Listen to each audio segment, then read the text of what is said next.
말도 못하게 힘들죠. 뭐라고 표현할 수가 없어요. 정말 이거 큰일 났어요. 우리가 죽을 지경이라니까. 식당들도 안 돼요. 슈퍼도 안 돼요. 시장도 안 돼요.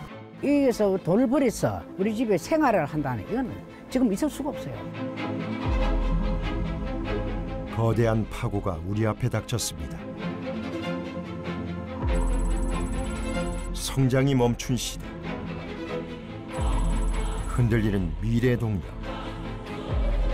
서민들의 삶이 벼랑 끝에 내몰렸습니다. 정말 죽자사자했어요. 근데도 별로 빛이 안 보여요. 뭐가 답인지를 모르겠어요. 일주일에 하루 정도 쉬는 것조차도 큰 사치이고 예측을 이렇게 못한 적은 전 처음이에요. 비상사태예요, 저희는. 우리 주변에서 포착되는 위기의 시도.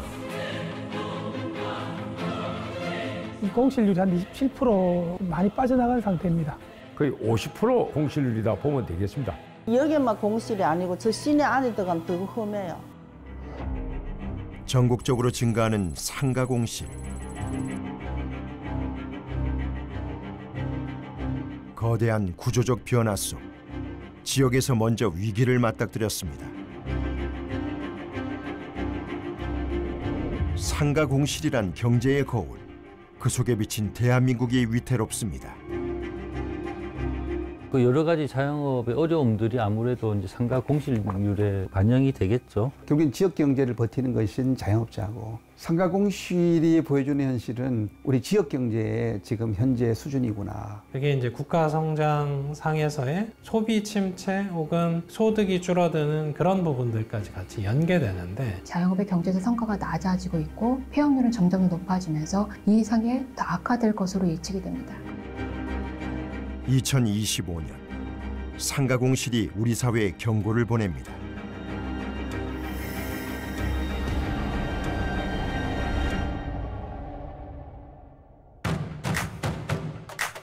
자타가 공인하는 대한민국 최고의 상권. 성수동은 유행의 최전선에 있습니다. 젊은 세대는 물론 외국인 관광객까지 발길 닿는 곳마다 소비의 물결이 넘실대죠. 성수동은 이미지 메이킹이 굉장히 잘 된 동네라고 생각을 해요. 성수 자체에 팝업 스토어도 굉장히 많고 되게 즐길 거리가 많다 보니까 이 동네 자체가 하나의 테마파크 같다. 과거와 현재가 조화를 이루는 성수동은 팝업 스토어의 성지로도 불립니다.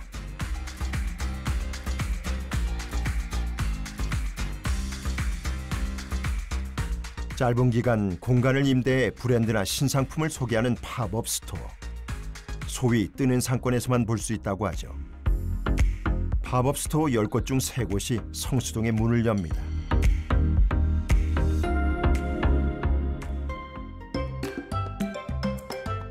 오늘의 팝업은 성수의 2층짜리로 생겼는데 한번 둘러보겠습니다. 네, 오, 키링이 엄청 많아. 진짜 많다. 약간 팝업 좋은 점이 이런 캐릭터들을 한 번에 모아서 볼 수 있는, 평소에 못 볼 것들도 팝업에 오면 다 볼 수 있는 것도 묘미가 아닌가 싶습니다.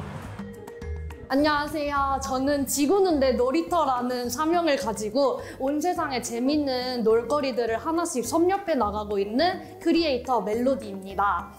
귀여워. 성수동은 약간 딱 떠오르는 이미지가 젊고 MZ들이 많은 곳, 그리고 항상 트렌드하고 새로운 것들이 생기는 곳이라는 이미지가 굉장히 강해져서 자연스럽게 발걸음을 성수로 많이 옮기게 되었고, 이 팝업 옆에 한 몇 걸음만 더 가면 또 다른 팝업이 있고 또 있고 이렇게 막 모여있기 때문에 최적의 동네가 아닌가라고 생각합니다. 팝업 스토어와 함께 날마다 새로워지는 성수동의 풍경. 최근 7년 사이 검색량이 400% 넘게 증가했을 만큼 팝업 스토어는 트렌드의 한복판에 있죠.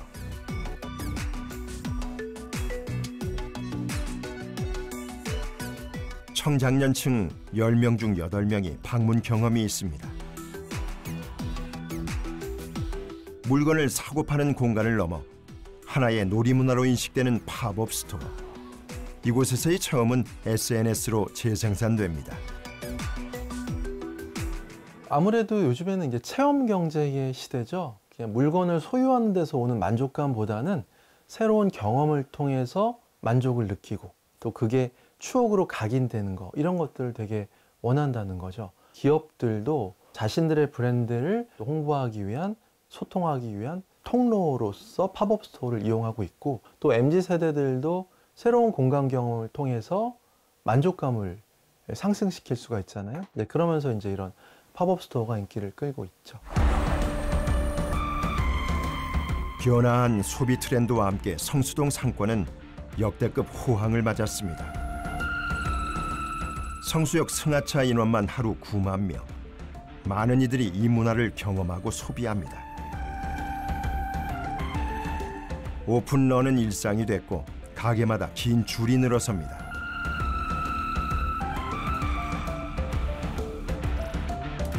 이 일대의 상가 공실률은 1.9%. 들어오고 싶은 사람은 많은데 빈자리는 찾기 어려운 실정입니다. 근무장교 공실은 거의 없어요. 계속 공실은 없었던 것 같은데요. 여기 물건이 하나만 찾는 사람이 10명이에요. 없어요, 공실 하나도. 성수동 10평짜리들도 권리가 3억, 4억 그리고 뭐 10억대도 계약이 되니까요. 메인길로는 매물들이 없어요. 보통 시장에서는 1에서 한 3%대에 있으면 그 완전 공실률이라고 봅니다. 그러니까 한마디로 들고 나가는 과정에서 공실률을 기준으로 했을 때 거긴 공실이 없다라고 보통 보는 편이니까 성수일 때는 일단 뭐 공실 자체가 거의 없는 시장으로 볼 수 있습니다. 통상 중대형 상가 공실률 10%를 기준점으로 상권의 위험도를 판단합니다. 서울의 전체 상가 공실률은 주의가 필요한 경계 수준. 하지만 세부적으로 살펴보면 서울에서도 위험 단계에 진입한 상권이 적지 않습니다. 신사, 청담 등 공실률이 10%를 훌쩍 넘긴 서울의 핵심 상권. 20%가 넘어가면 상권 유지가 어려운 심각 단계로 분류됩니다. 보통 한 두 자릿수, 한 10%를 넘어가게 되면 이젠 좀 위험하다. 그때부터는 이게 이제 더 늘어날 건지 혹은 여기서 이제 공실률이 한 자릿수로 다시 떨어질 건지의 추세를 심도 있게 보지 않으면 사실은 상권이 이제 침체기로 해서 15%, 20% 이렇게 높아질 수가 있는 거죠. 이제 절대적인 공실률이 이미 20%에 근접을 하게 되면 사실은 문제가 크다라고 인식하는 건 맞습니다. 원조 핫플레이스로 꼽히는 홍대 상권도 심상치 않은 조짐이 보입니다.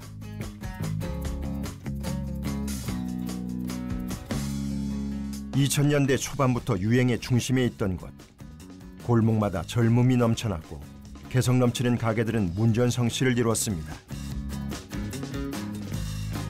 하지만 몇 년 새 상권 매출이 급격하게 감소했습니다. 안녕하세요. 네, 어서 오세요. 네, 어서 오세요.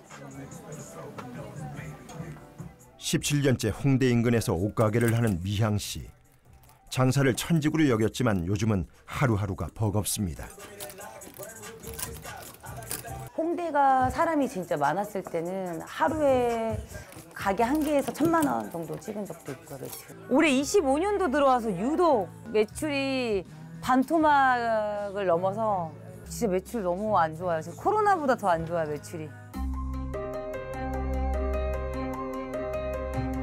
올해 초만 해도 4개의 매장을 운영했습니다. 하지만 고심 끝에 내린 결정, 가게 2곳을 폐업했고 그중 한 곳은 공실로 남았습니다. 진짜 저희 매장 이뻤거든요.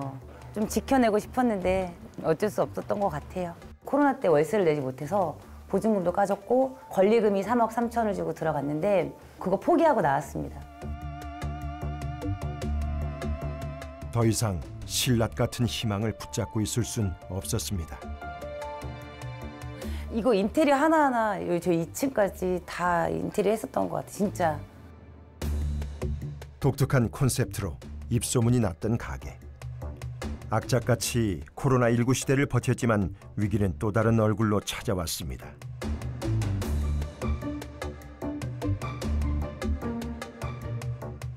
코로나 끝나자마자 첫 번째 했던 게 임대료가 상승했어요. 건물주분들 입장에서는 뭐 2년, 3년 너희들 상황 봐줘서 올리지 않았다 이거죠. 또 물가, 식자재, 그리고 사입비 비용 자체도 많이 올라간 것도 맞고요. 악순환이 됐던 것 같아요.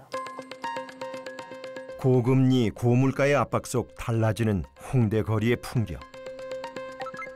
코로나19 이후 잠시 회복되는 듯 보였지만 공실률이 다시 10%를 넘겼습니다. 이곳에서 3년 이상 버티는 자영업자는 절반도 되지 않습니다. 홍대 상권의 쇠퇴를 바라보는 상인들은 답답한 심경을 토로합니다.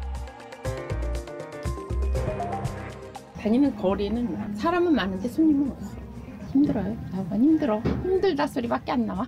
코로나 때보다도 지금이 더 안 좋은 상황인 거죠? 지금 옷가게뿐만 아니라 수염률이 식당 같은 데도 굉장히 많거든요. 25년도는 아무것도 안 하고 아무것도 시작하지 않고 가만히 있는 게 더 돈 버는 거다 할 정도로 열심히 해도 안 됐을 때 그 정말 현타라고 그러죠. 현타 온다. 열심히 한다고 되는 시대가 아니에요. 시대가 너무 많이 바뀐 것 같아요. 패션, 화장품 등 경기에 민감한 업종이 밀집된 홍대 상권.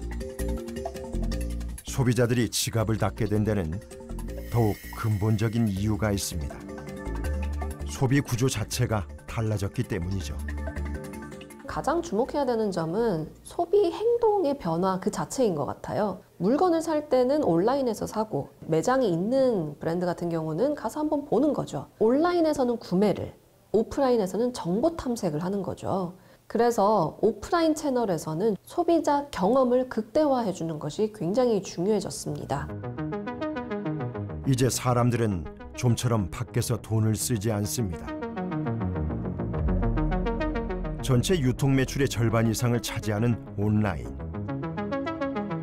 가격 경쟁력을 따라잡기 어려운 오프라인은 매출이 갈수록 감소하는 추세입니다. 어쩌면 그게 가장 큰 원인일 수도 있습니다. 코로나19를 겪으면서 언택트 소비, 온라인 소비를 많이 했죠. 결국은 온라인 소비가 기존의 한 20%에서 40% 이상까지 확대되면서 가장 많이 상가 공실에 영향을 미쳤다 볼 수가 있겠고요. 온라인 쇼핑 거래액이 7년 사이 3배가량 증가하며 유통의 판도가 달라졌습니다.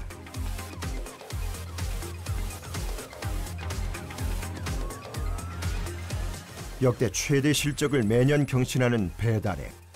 매출이 4조 원을 넘어섰는데요. 온라인 유통업체 쿠팡의 매출은 백화점과 대형마트보다 높습니다. 그 변화의 충격파가 고스란히 전해진 곳. 한때 패션의 메카로 통했던 동대문 상권은 생사의 갈림길에 서 있습니다.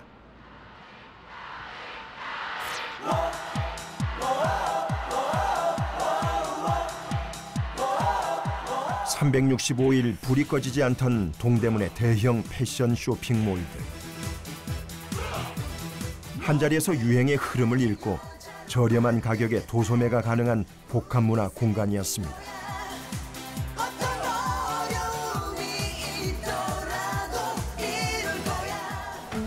하지만 적막감이 감도는 2025년. 상가 한 층 전체가 텅 비어버린 곳도 있습니다. 심한 곳은 공실률이 80%를 넘겼습니다. 상인들이 뚫고 있다는 거예요. 매장에 비어나가지 들어오진 않아요. 아유 장사가 안 돼요. 우리 요즘에 소상공인 너무 힘들어요. 코로나 때 일단 많이 나간 거죠, 사람들이. 그게 지금 회복이 좀 잘 안 되는 거고. 클러스터죠. 의류 상가 클러스터인데 클러스터가 형성되어 있는 이유 중에 하나는 옷과 관련된 정보가 굉장히 많고 그다음 소비자들에 갔을 때는 선택의 범위가 굉장히 넓기 때문에 다른 데 가는 것보다는 동대문에 가는 것이 옷을 사는데 굉장히 편했기 때문에 가는 거잖아요. 근데 문제는 이제 환경이 변하면서 변해야 되는데 아마 그쪽에 이제 주축을 이루고 있는 분들은 과거의 노하우를 가지고 있던 분들, 이런 분들이 중심이 되어 있기 때문에 사실 변한 환경에 지금 이제 적응하는 데 굉장히 어려움을 겪고 있는 상황이다라고 얘기를 해야 될 것 같습니다. 한류 열풍을 타고 찾아온 전성기. 많은 관광객이 모여들었고 왕흥이라 불리는 중국 인플루언서는 이곳 상가의 큰 손이었습니다. 我给你们上的299，姐姐们啊，44000拿货啊，姐们，就秒杀1分钟啊，秒杀1分钟啊，每个。 하지만 중국에 의존하던 유통 모델이 붕괴되기 시작했습니다. 현지의 품질과 생산 역량이 강화되면서 이제는 역으로 중국의 옷을 수입해 오죠. 어제의 고객이 동대문 상권을 위협하게 됐습니다. 소위 C커머스. 중국의 온라인 쇼핑 앱이 국내에 진출하면서 상인들의 설 자리는 더욱 좁아졌습니다. 의류라는 부분들은 이 가격 경쟁력에서 중국 쪽을 따라가기가 어려운 거죠. 중국에서 물류비를 좀 들인다고 해도 더 저렴하다는 거죠. 근데 품질도 최근에는 중국산이 많이 개선이 되고 있어서 더더욱 경쟁력이 좀 안 되는 상이라 할 수 있는데, 그 중간상 자체도 마진을 거기서 확보하기보다는 온라인에서 확보를 하려고 한다, 이렇게 볼 수 있기 때문에 곳곳에 비어있는 곳들이 상당합니다. 대한민국 실물 경제가 고스란히 반영된 상가공실. 그나마 서울은 주변 지역에 비해 상황이 나은 편입니다. 주요 도시 대부분이 코로나19 시기를 거치며 10%가 넘는 공실률을 기록했는데요. 서울과 먼 지방일수록 상가 소멸의 위기는 더 크게 찾아왔습니다. 부산도 예외는 아닙니다.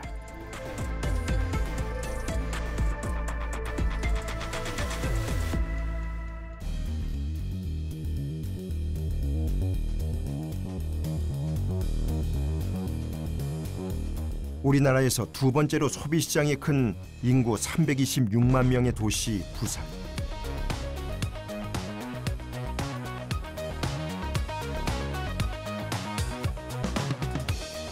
부산항을 중심으로 유통과 서비스업이 발달한 곳. 자영업자 비중이 높은 사장님들의 도시로 불립니다. 하지만 4년 사이 자영업자 수가 8만 명가량 줄었습니다. 부산을 대표하는 상권에도 비상이 걸렸습니다. 15%를 훌쩍 넘긴 공실률. 곳곳에서 위험 신호가 감지됐습니다. 그게 공실도 약간 암처럼 전이 됩니다. 주변으로. 예, 그러면서 그 상권 자체가 침체되는 건데 7%, 8% 수준을 넘어가면 그때부터 그 10%대, 20%대까지 가속되는 경향이 있습니다. 상가 공실로 골머리를 앓는 부산대학. 한때는 부산의 3대 상권으로 꼽혔지만 이제는 활기를 잃어버렸습니다. 여기가 임대가 많네. 야, 이 큰 점포들이 이래 막 다 비었어. 아, 여기도 비었네. 옛날 같은 경우는 이게 사람이 걸어 다니기 힘들 정도로 많았어요. 이렇게 주말은 사람이 밀려 다녔고 평일도 지금 콩나물 시루처럼 꽉 이렇게 채우는 게 정상인데 이렇게 한가하게 될 줄 몰랐죠. 지하철역에서 부산대로 이어지는 주요 상권. 부산의 젊은이들로 북새통을 이뤘던 공간이었지만 이제는 물건을 사는 사람은커녕 유동인구 자체가 줄어들었습니다. 돌파구를 찾지 못한 채 영업을 포기한 상인들. 문을 닫는 가게가 점차 늘어갑니다. 여기 옛날에 권리금이 다 억대들이었는데 지금은 권리금도 다 없어져 버렸죠. 부산대 앞 1,300여 개 가게 중 400여 곳이 폐업했습니다. 80%가 공실인 거리도 생겨났죠.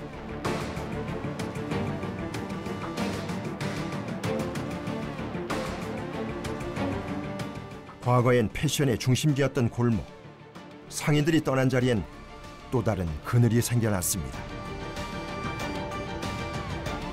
슬럼화가 돼버리니까 이제 고등학생들이 밤중에 와가지고 여기서 담배도 피고 막 우범지대로 변했어요. 바이러스처럼 퍼져가는 공실은 상권 전체를 병들게 했습니다.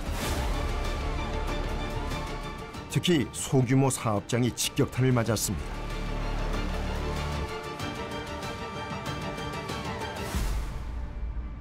다시 일어서기 위해 애를 써보지만 상인들의 노력만으론 역부족입니다.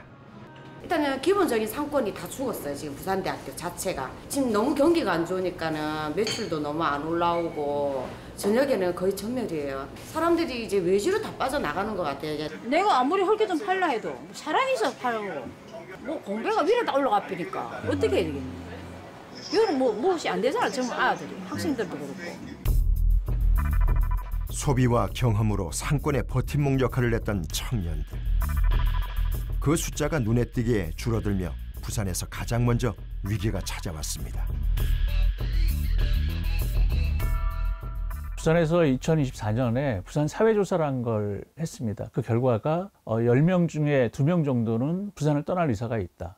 그리고 실제로 서울 수도권 쪽으로의 청년 인구의 유출이 방향성을 갖고 추세적으로 이어지고 있다라고 보는 게 맞을 것 같습니다. 청년이 줄어들고 있다는 건 이제 상권의 어떤 역동성이 떨어지고 있다는 것과는 밀접한 관련이 있는 거고요. 특히 이제 골목 상권 생태계가 굉장히 불안정해지게 하는 효과를 낳을 수 있겠죠. 10년 전 69만 명에 달했던 부산의 청년 인구. 매해 1만 명 넘게 줄어들었고 지금은 55만 명이 됐습니다.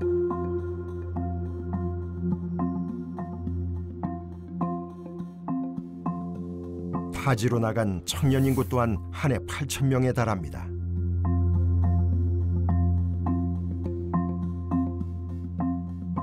보통은 다 서울로 올라가고 싶어 하죠. 일자리 수 차이가 제일 크지 않나라는 생각도 있고 아무래도 돈을 많이 주는 데가 서울 쪽이기도 하고 하니까 좀 대기업이나 공기업을 선호하는 경향이 많다 보니까 그러면 이제 자연스레 딴 지역 가는 것 같아요. 중위호생이나 이런 걸 다 빠지면 서울에 있는 기업들이 좀 더 좋다 이렇게 저는 얘기를 그렇게 들어서 기회만 된다면 저도 서울에 가고 싶긴 해요. 부산에서 나고 자랐지만 청년 10명 중 2명이 부산을 떠날 결심을 합니다. 그중 75%는 수도권으로 이주를 희망한다고 답했는데요. 가장 큰 이유는 구직과 취업. 부산 바깥에 더 큰 기회가 있다고 여기기 때문이죠. 절대적인 사업체 수만 봤을 때는 부산시가 그렇게 작은 도시는 아니거든요. 부산 같은 경우에는 도소매업, 그리고 운수 및 창고업, 그다음에 보건업 및 서비스, 사회복지 서비스업 이 부분이 전국 평균보다도 그 비중이 훨씬 더 많이 높습니다. 아무래도 청년의 눈높이에서 봤을 때는 그들의 눈높이에 맞는 일자리가 수도권보다는 없다라고 생각을 하실 수가 있을 것 같아요. 100대 기업의 88%는 수도권에 집중돼 있습니다. 월 평균 임금 또한 수도권이 부산보다 40만 원가량 높습니다. 젊은 층이 선호하는 일자리가 부족한 데다 처우 또한 기대에 미치지 못하는 현실. 청년 인구 감소는 또 다른 위기를 불러일으켰습니다.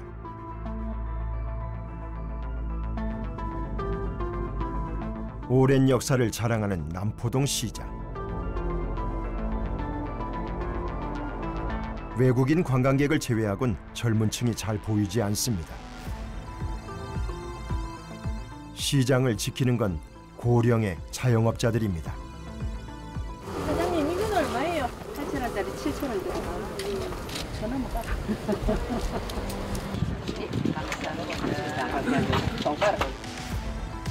힘들죠. 전부 다 기존에 조금 벌어놨던 거 다 까먹었지.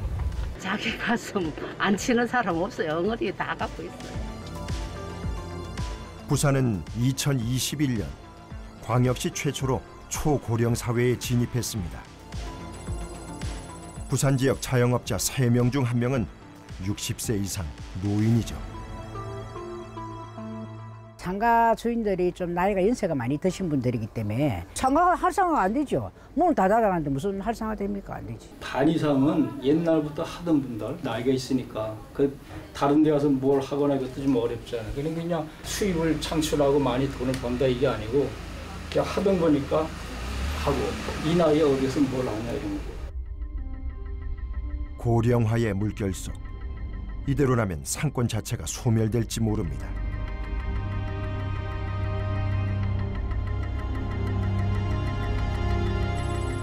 고령층 자영업자의 80% 이상은 나홀로 일하는 생계형. 최저임금에도 못 미치는 소득을 버는 것으로 조사됐습니다.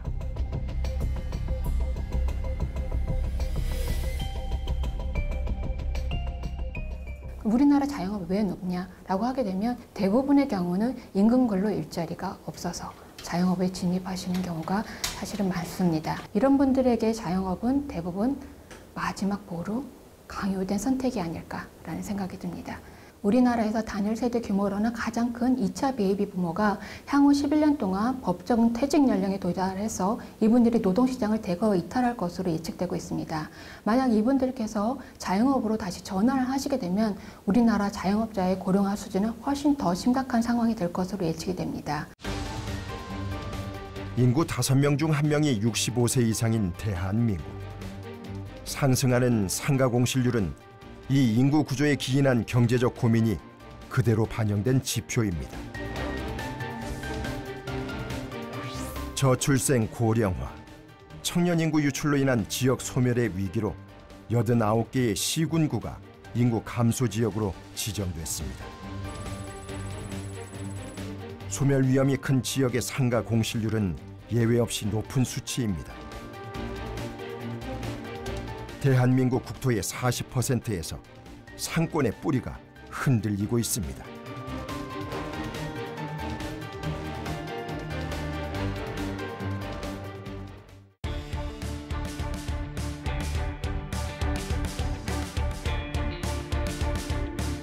대한민국 최고 부자 도시 울산.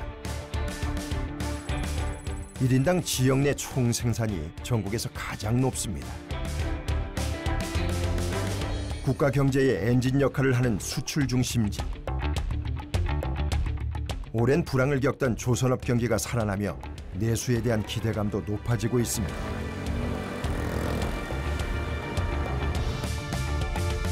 하지만 통계 지표 속에 담기지 않는 노동자들의 삶, 괴리감을 느낄 때가 많습니다.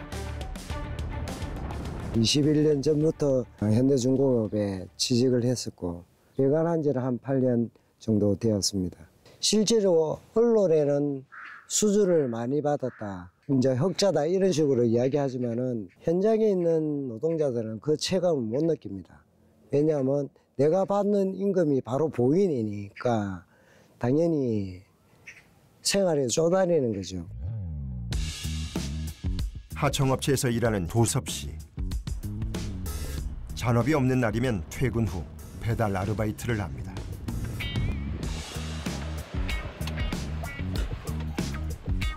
쉬고 싶은 마음이 굴뚝 같지만 임금만으로 생활비를 감당할 수 없어 길 위에서 시간을 보냅니다.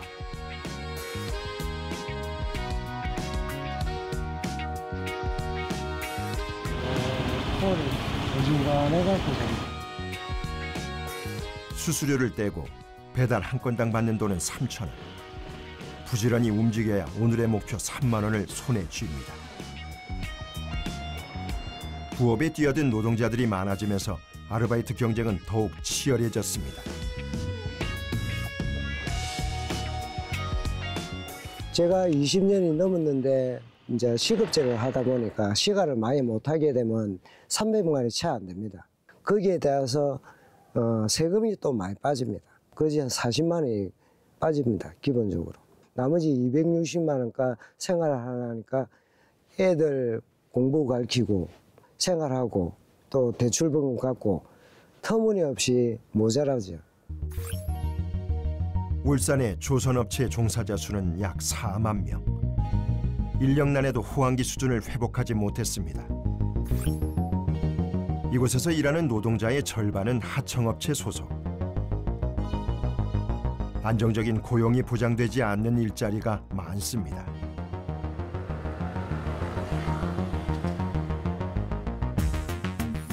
임금 또한 원청 정규직의 60% 수준에 불과합니다.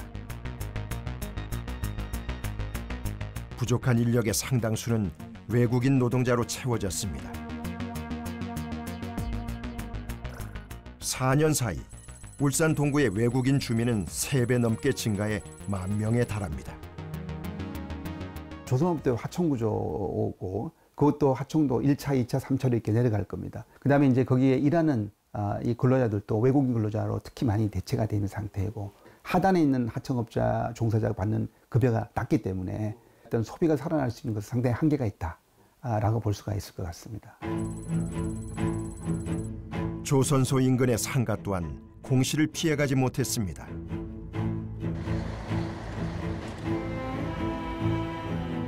소득이 2번째로 높은 도시지만 울산의 자영업 폐업률은 전국에서 3번째로 높습니다. 소비가 너무 줄었어요. 없어요. 한 90% 줄었죠. 외국 사람들 벌어가지고 자기 나라에 보내다 보니까는 돈을 안 쓰는 거예요. 퇴직자들이 엄청 많았잖아요. 분들이 이제 다 고향으로 가시고 또 젊은 세대들은 타영으로 많이 갔잖아요. 경기도로 서울로 잘 안 되는 편이죠. 울산 경제의 위기는 조선업 본사가 수도권으로 이전하며 예견된 일이었습니다. 제조업 생산기지가 된 울산. 일자리 대부분은 현장직입니다. 이 지역 여성의 경제활동 참여율은 49.4%, 전국에서 가장 낮습니다. 20, 30대 여성들이 도시를 떠나가며 심각한 성비 불균형이 생겼습니다. 기본적으로는 이제 울산의 산업 구조 같은 것들을 분석할 필요가 있을 텐데요. 아무래도 이제 청년 중심의 일자리가 좀 부족하고 특히나 뭐 여성들을 위한 일자리들도 부족하게 되면 청년들이 좀 빠져나갈 수밖에 없는 거죠. 상권에서 이제 소비할 수 있는 중심 인구 자체가 좀 고령화되다 보면 소비할 수 있는 여력이나 어떤 카테고리도 좀 제한적이겠죠. 대한민국 일자리와 인구 구조의 현실은 상가 공실 지표로 반영됐습니다. 울산의 2030 세대 비율은 전국에서 가장 낮은데요. 인구 성장률 또한 하위권에 머무릅니다. 대부분 지역에서 인구가 감소하는 가운데 인구가 늘어나는 한 곳이 눈에 띕니다. 바로 세종시인데요. 이 지역 상가 공실률은 어떨까요?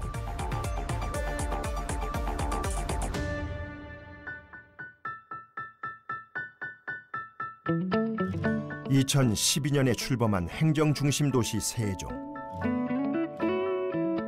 수도권 인구 분산을 위해 만들어진 계획도시입니다. 전국 광역지방자치단체 중 유일하게 평균 연령이 30대인 곳, 가장 젊은 도시로 불리죠. 상용직 근로자 비중 또한 전국 1위. 고용 안정성이 높습니다. 하지만 세종시는 전국에서 상가 공실률이 가장 높은 지역이란 오명을 갖고 있습니다. 상가 4곳 중 한 곳이 비어있는 세종시. 1층 건물 전체가 텅 비어버린 곳도 있습니다. 공실로 방치된 지 10년이 넘은 수변 상가들. 여러 가게가 창업과 폐업을 반복했지만 1년 이상 버틴 곳은 많지 않습니다. 한때는 공실률이 80%에 달할 정도였죠. 여기는 애견 카페. 애견 카페인데 들어와서 사업성이 떨어지니까 1년도 못하고 폐업을 했습니다. 여기도 컴퓨터 사무실이 있다가 1년 동안 사업하고 나가고 마음이 아프죠. 가슴앓이가 다 큽니다. 여유로운 노후를 꿈꾸며 상가에 투자했다는 현주 씨. 분양 초기엔 기대에 부풀어 있었습니다. 임대 수익은 물론 시세 차익을 얻을 수 있을 거란 믿음. 하지만 모든 계획은 수포가 됐습니다. 처음에는 홍보를 하는 바람에 대단한 금송아지를 잡을 것 같은 그런 희망을 안고 투자를 했었는데 세계적인 여행도 하고 이런 등등 청혼의 꿈을 꿨었는데 지금 큰 후회를 하고 있죠. 공실 틈에서 장사하는 상인도 힘들기는 마찬가지. 그래도 오늘은 운이 좋은 날입니다. 모처럼 만에 받은 단체 주문. 자급자족이 가능한 공무원의 도시라 믿었건만 사람들이 점점 허리띠를 졸라맵니다. 내일 교육청 회의 있어가지고 회의에 나갈. 그런 거 없으면 못 살아요. 그나마 낮에는 손님이 있지만 저녁이 되면 사람 구경도 어려울 지경이죠. 요즘은 진짜 장사가 너무 안 돼요, 사실. 어제도 한 10몇만 원 팔았나? 음식점들이 들어서 있어도 사람들이 많이 안 다니는 것 같아요. 저희 상가를 기준으로 봤을 때 50% 이상은 거의 지금 공실 상태로 그대로 있는 것 같은데요. 세종시가 정말 가득 찬다 하면 혹시나 모르겠지만 지금 현재 상태로서는 별로 희망이 많지는 않아요. 여러 차례 추진됐던 행정수도 이전 계획. 하지만 아직 모든 기관이 입주하지 못했습니다. 몇 년째 제자리 걸음인 인구. 40만 명의 문턱을 넘지 못한 채 목표 인구의 절반에 머물러 있죠. 기본적으로 세종시는 아파트도 많이 지어지는 것만큼 상가도 많이 지어지고 있는데 소비 여력에 비해서 공급이 많다는 겁니다. 여기를 충분하게 채워줄 수 있는 인구가 들어온다면 이러한 기능들이 모두 유지가 되겠지만 지금은 이 지역뿐만 아니라 전국적으로 인구 감소나 기타 이런 부분들의 문제를 겪고 있고요. 아무래도 이런 기능들이 모두 충실하게 갖춰지려면은 시간이 소요될 수밖에 없습니다. 주말이면 많은 사람이 빠져나가는 세종시. 서울과 대전에 집을 둔 부집 살림 인구가 많은 데다 아직은 자족할 수 있는 시설이 부족하기 때문인데요. 잠만 자는 도시가 될까 우려하는 목소리가 큽니다. 세종 시내 개인카드 사용 금액은 전국 최저 수준. 도시 안에서 소비가 이루어지질 않습니다. 세종시 맨 처음에 만들 때는 과장급들이 서울하고 세종시로 왔다 갔다 해서 길에만 있는 거예요. 그래서 길과장이라는 우스갯소리도 나왔었고요. 사실은 그 지방 공무원들이 거주하지 않고 주말이면 서울 수도권 쪽으로 올라오기 때문에 상가가 활성화돼야 될 주말에 그 상가를 이용할 주민이 적게 된 것이죠. 대규모 택지 개발이 이루어진 세종시. 장밋빛 전망이 쏟아지며 부동산 투자 열풍이 일었습니다. 세종시 아파트 가격은 2배로 뛰어 전국에서 가장 높은 상승률을 보였고요. 요즘 어디보다도 전셋값이 많이 오르는 데가 세종시입니다. 세종시의 상가 분양이 과열 양상을 띠고 있습니다. 투기 열풍이 거셉니다. 용광로처럼 끓어올랐던 세종시의 부동산 열풍. 광풍이 휩쓸고 간 자리엔 상가 공실이란 청구서가 남겨졌습니다. 뭐 서울에서 다 그 부동산 쉬운 말로 뭐 뜯다몽들이 와가지고 뭐 세종시에 제일 많이 모여들었죠. 제2의 강남이다 라고 소문을 냈거든요. 문제는 아파트가 주거시설이 먼저 들어오고 상가도 같이 병행해서 가는 이런 것이 맞다고 보는데 상가 먼저 짓고 아파트가 뒤에 들어오는 거예요.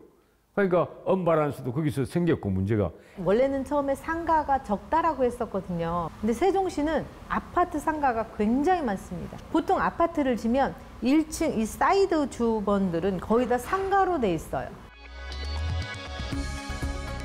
수요를 고려하지 않은 채 무분별하게 지어진 상가들. 그 속을 살아가는 사람들의 삶까지 설계할 수는 없는 일이었습니다. 다른 도시보다 상가 면적 비율이 높은 세종시. 당장의 이윤 추구에 급급했던 결과 시대의 흐름을 거스르게 됐다고 전문가들은 지적합니다. 아파트를 지을 때 보통 이제 건설 회사 쪽에서는 이제 이 분양 가격이 아파트보다는 상가가 조금 더 높다고 그래서 이제 가급적이면 상가의 포션을 높여두려고 하는 경향이 있고, 공공택지 같은 경우에도 LH가 공급을 하게 되면서 상업용지 면적을 좀 더 늘려야 택지를 좀 비싸게 팔 수 있는 악순환이 생기는 겁니다. 그러니까 그때 당시에 소요 기준으로는 어느 정도 충족됐을 기준인데 현재 상권도 변했고 그 상업지역의 그 추정 면적 비율 자체, 소요 면적 비율이 현재 소비 패턴을 반영하지 못하고 조금은 높았다라고 지적받을 수 있죠. 남편이 퇴직한 후 자영업으로 생계를 꾸려가는 민숙 씨. 전 재산을 걸었던 상가 투자가 노후의 족쇄가 될 줄은 몰랐습니다. 요 5칸이에요. 5칸이 20억이죠. 세종에는 무조건 크게 해야 된다고 처음부터 그렇게 했어요. 작으면 안 된다. 커야 된다. 지금은 말도 못하기 힘들죠. 뭐라고 표현할 수가 없어요. 4분의 1로 떨어진 상가의 가치. 팔리지도 임차인을 구하기도 쉽지 않습니다. 갈수록 커지는 이자의 압박. 대출의 늪에서 헤어나오지 못합니다. 현실적으로 어려운 건 뭐 장사가 안 되니까 이제 어려운 거고, 그동안에 이제 막 대출 이자가 많이 높아졌잖아요. 처음에 제가 400 내던 거를 지금 한 500~600씩 내니까 680까지도 냈었어요. 오늘 벌으면 이거 넣어야 되고, 오늘 벌으면 이거 넣어야 되고, 오늘 하면 이거. 그러니까 하루를 못 쉬는 거예요. 다 꼬를 박는다니까요, 지금. 나 저번에는요, 며칠 전에는 반지하고 팔찌까지도 팔았어요. 돈이 늘 게 없으니까요. 2024년 1,064조 원을 돌파한 자영업자 대출액. 연체액이 18조 원으로 불어나며 최고치를 경신했습니다. 사장님마다 연소득의 3배가 넘는 빚을 지고 있는 셈입니다. 자영업의 부채는 두 가지 성격을 다 갖고 있거든요. 이제 사업자의 부채와 그러니까 가계부채의 성격을 동시에 가지고 있고, 단순히 이분들이 어렵다라는 수준에서 그치는 것이 아니라 이제 이런 어떤 가계 채무가 증가하게 되면 국가 경제 전체적으로 볼 때 장기적으로 소비가 위축될 수가 있고요. 소비가 위축되면 다시 이제 생산에 역작용을 일으키는 이런 악순환으로 빠져들 수 있고, 경제 전체가 이제 침체에 빠질 수 있는 그런 가능성이 있기 때문에 우리가 굉장히 잘 관리해야 되는 부분이다라고 얘기를 할 수가 있습니다. 금리가 오르면서 더욱 감당하기 어려운 빚. 경매로 넘어가는 상가 물량 또한 늘고 있습니다. 세종시의 상가 경매 건수도 가파르게 증가했습니다.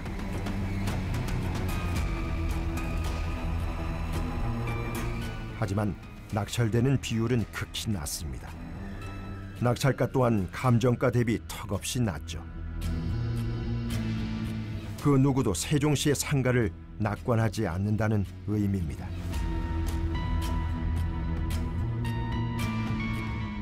보통 이제 신도시 쪽에서 많이 일어나고 있고요. 왜냐하면 신도시는 아직 상권이 그러니까 제대로 형성되지 않은 상황이고, 거기에다가 이제 금리가 워낙 높은 상황이기 때문에 그런 것들 이제 버티지 못하는 인벤들이 많다라고 볼 수가 있고요. 어떤 테마형으로 조성된 그런 도시들도 굉장히 있거든요. 여러 가지 이제 개발 호재로 분양을 많이 했고, 노후 대비를 위한 투자처로 생각하고 이제 한참 많이들 투자를 하셨는데, 지금 대부분 공실로 다 비어 있는 상황이거든요. 그쪽 지역에서도 지금 타격을 많이 받고 상가 경매 물건은 앞으로도 더 늘어날 수밖에 없는 그런 상황이라고 볼 수가 있습니다. 지역의 성장 거점을 조성하겠다는 청사진으로 전국 각지에 설립된 혁신도시. 공공기관 이전 계획과 함께 많은 상가가 공급됐지만 여전히 정주 인구는 적고 지역 경제도 침체에 빠져 있습니다.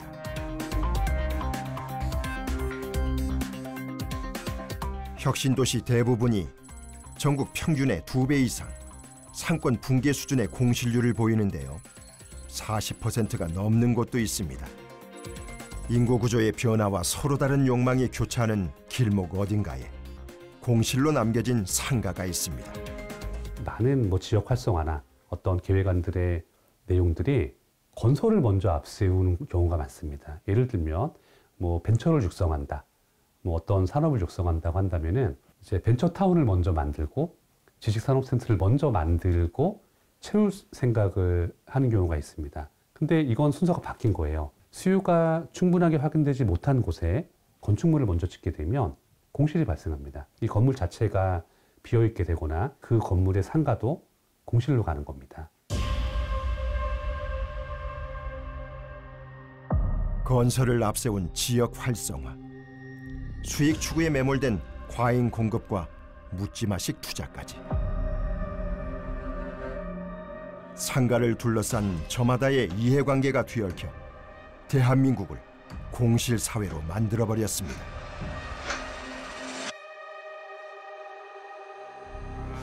대한민국 공실률을 보면 평균이 10% 수준까지 올라와 있습니다. 이게 이제 지속적으로 높아지는 게 문제라고 볼 수가 있는 거죠. 그러다가 보면 금융 쪽에서 부실화되고 부동산 시장 쪽에서 부실화되고 건물들이 방치되고 여러 가지 면에서 지금 부동산 시장 쪽에서의 상가 시설들 공실 이 문제는 대한민국 전체로 봐도 좀 위기라고 볼 수 있다. 2025년 상가 공실이 한국 경제에 위험 신호를 보냅니다. 청년이 감소하고 지역이 소멸하는 복합적 위기. 고용의 질이 악화되고 소비 심리가 위축되면서 막다른 길에 몰린 자영업자들이 빈 상가를 마주합니다.